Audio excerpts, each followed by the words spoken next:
Hello everyone. आज हम बनाने वाले हैं ये टेस्टी और सिंपल मिठाई जिसमें हम यूज़ करेंगे दो बेसिक इंग्रेडिएंट्स। इनको बनाना बहुत आसान है और खाने में बहुत टेस्टी लगती है और इसको आप बिना ज़्यादा मेहनत बिल्कुल हलवाई जैसे घर में बनाकर तैयार कर सकते हैं। तो वीडियो को एंड तक जरूर देखिएगा। मैं आज आपको सारी टिप्स शेयर करूंगी जिससे आपकी मिठाई बिल्कुल परफेक्ट बनेगी। बहुत कम सामान से और सिंपल तरीके से ये टेस्टी मिठाई आज हम बनाकर तैयार करने वाले हैं। इतनी सॉफ्ट और डिलीशियस मिठाई आपने आज से पहले कभी नहीं बनाई होगी और सबसे अच्छी बात है ये कि किचन में सारी चीजें मिल जाएंगी जिससे हम ये आसानी से बनाकर तैयार कर सकते हैं। तो चलिए बिना ज़्यादा देरी करे हम अपनी रेसिपी को बनाना स्टार्ट करते हैं। लेकिन उससे पहले आप मेरे चैनल पर नए हैं तो चैनल को सब्सक्राइब और वीडियो को लाइक ज़रूर करें। तो इसको बनाने के लिए हमें सबसे पहले एक कढ़ाई लेनी है जिसमें डालेंगे हम पानी। तो यहाँ पर मेज़रमेंट के लिए आप कोई कप या कटोरी सेट कर लीजिए, उसी से सारी चीज़ें हम ऐड करेंगे। तो यहाँ पर मैंने पानी की क्वांटिटी जो है मैंने 2.5 कटोरी ली है। अगर आप कोई कप या कटोरी से ले रहे हैं तो 2.5 कटोरी लीजिएगा। यहाँ पर आप क्वांटिटी कम ज़्यादा कर सकते हैं, लेकिन अगर आप जितनी मैंने मिठाई बनाई है उतनी ही बनाना चाहते हैं तो सारी चीज़ें बिल्कुल परफेक्ट तरीके से हमें मेज़रमेंट के अकॉर्डिंग ही लेनी है।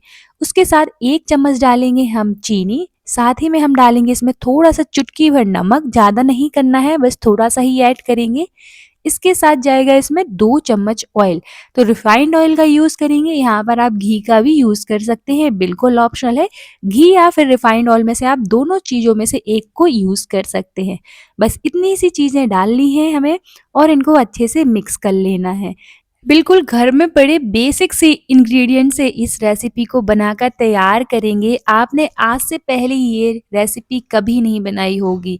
घर पर बिल्कुल परफेक्ट तरीके से मार्केट जैसी ये डिश बनाकर आप तैयार कर सकते हैं। बिल्कुल हलवा स्टाइल में आज हम बनाने वाले हैं। तो सारी टिप्स को फॉलो करिएगा और वीडियो को एंड तक ज़रूर देखिएगा, तभी जाके आपको ये वीडियो समझ में आएगी।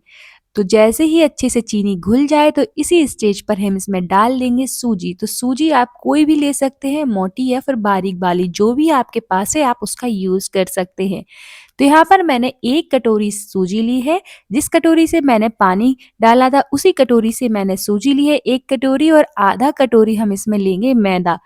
तो आधी कटोरी हम मैदा लेंगे और सारी चीज़ों को अच्छे से मिक्स कर लेंगे। लेकिन एक बात का ध्यान रखना है, सूजी डालने से पहले आप गैस का फ्लेम लो ही रखें। लो फ्लेम पर ही हम ये सारी चीज़ें डालेंगे। अगर हाई फ्लेम रहेगा तो आपकी सूजी और मैदा में लम्स पड़ जाएंगे, गुठलियाँ आ जाएंगी। तो गैस का फ्लेम लो ही रखिएगा और अच्छे से दोनों चीज़ों को डालकर मिक्स करना है और इस तरह से कंटिन्यूअसली चलाते रहेंगे ताकि इसमें कोई भी लम्स ना बने। तो मेज़रमेंट का इस मिठाई में आपको बहुत ही ज़्यादा ध्यान रखना है। अगर आप इस तरह से बिल्कुल एक-एक चीज़ फ़ॉलो कर रहे हैं जिस तरह से मैंने बनाई है, तो आपकी मिठाई भी बिल्कुल परफ़ेक्ट बनकर तैयार होगी, बिल्कुल मार्केट जैसी। इसको आप चाय के साथ भी सर्व कर सकते हैं या फिर अचानक से आपका कुछ मीठा खाने का मन कर रहा है तो 10 मिनट में आप इसको बनाकर तैयार कर सकते हैं। या फिर आपके घर में कोई अचानक से मेहमान आ गए हैं तो उनको भी आप ये बनाकर खिला सकते हैं। बहुत आसान सी रेसिपी है और खाने में बहुत टेस्टी लगती है। घर के बड़े हों या बच्चे, सब इसको बहुत पसंद करेंगे। अगर आपने अपने मेहमानों को खिला दिया तो वो सब इसकी रेसिपी पूछेंगे। इतनी टेस्टी बनकर तैयार होगी और बिल्कुल परफेक्ट बनकर तैयार होगी। तो सूजी और मैदा की ये डिश आपने कभी नहीं बनाई होगी तो एक बार ज़रूर बनाइएगा। इसको हम बिल्कुल मार्केट स्टाइल में बनाकर तैयार करेंगे, जिसको बनाना बहुत आसान है। इस तरह से एक बार ये मिठाई ज़रूर बनाइएगा, सूजी और मैदा की बहुत टेस्टी लगती है। घर में पड़े सामान से ही आप इसको बनाकर तैयार कर सकते हैं। तो देखिए हमें अपने मिक्सचर को चलाते रहना है, इसको छोड़ना नहीं है, नहीं तो ये चिपकना स्टार्ट हो जाएगा। गैस का फ्लेम हम लो ही रखेंगे। जब तक हम अपने मिक्सचर को पकाएंगे तब तक हमें अपने गैस का फ्लेम लो ही रखना है। लो फ्लेम पर ही हमें अपने मैदा और सूजी को पकाकर तैयार करना है। अगर आप हाई फ्लेम कर देंगे तो सूजी जो है वो पानी जल्दी एब्जॉर्ब कर लेगी और अच्छे से पककर तैयार नहीं होगी।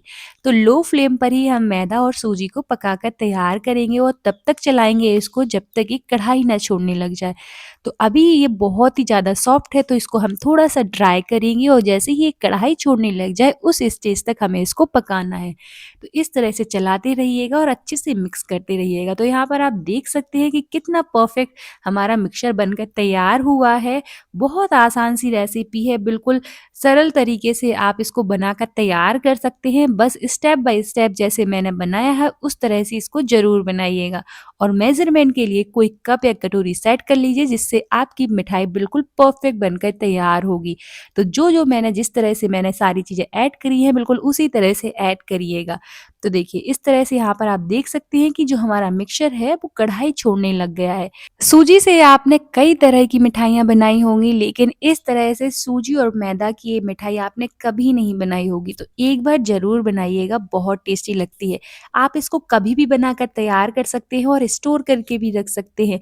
जब आपका कुछ मीठा खाने का मन कर रहा है, तो भी आप इसको कहीं लेके जा सकते हैं, बनाकर रख सकते हैं, क्योंकि जल्दी बनकर तैयार हो जाती है और खाने में बहुत टेस्टी लगती है और बच्चे तो बहुत ही ज़्यादा चाव से खाने वाले हैं।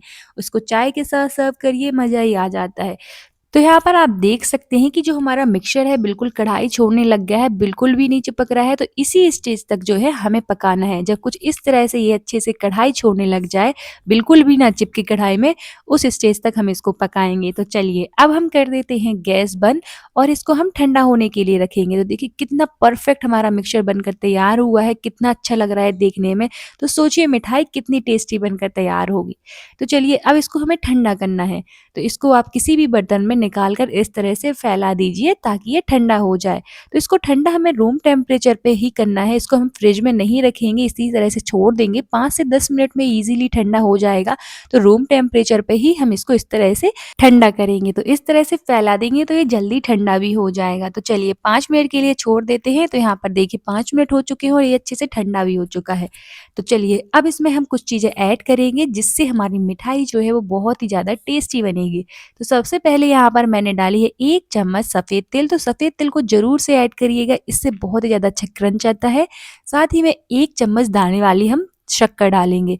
तो चीनी को हमें जो है 1 दाने वाली ही डालनी है और 2.5 चम्मच जो है हम पिसी वाली चीनी डालेंगे। तो यहाँ पर आप दाने वाली जो है चीनी डालते हैं तो इससे बहुत ही ज़्यादा अच्छा क्रंच आता है। तो ज़रूर से ऐड करिएगा, बच्चों को बहुत अच्छा लगता है खाने में। और 1 चम्मच मैंने यहाँ पर सफ़ेद तिल डाली है, जिससे बहुत ही ज़्यादा अच्छा क्रंच आता है। अगर आप नहीं डालना चाहते हैं तो ये बिल्कुल ऑप्शनल है, आप उसको स्किप कर सकते हैं। अब इसके बाद जाएगा इसमें चुटकी भर बेकिंग सोडा। तो जो मीठा सोडा आता है उसको डालेंगे, तो ज़्यादा नहीं डालना है, बस हमें चुटकी भर ही डालना है। थोड़ा-सा हम इसमें डालेंगे और सारी चीज़ों को अच्छे से मिक्स कर लेंगे। तो यहाँ पर आप चीनी की क्वांटिटी जो है वो कम-ज़्यादा कर सकते हैं। अगर आप ज़्यादा मीठा खाना पसंद करते हैं तो इसमें और ऐड कर सकते हैं और कम खाना करते हैं तो इसमें कम भी कर सकते हैं। तो इस तरह से हमें बढ़िया से सारी चीज़ों को अच्छे से मिक्स कर लेना है।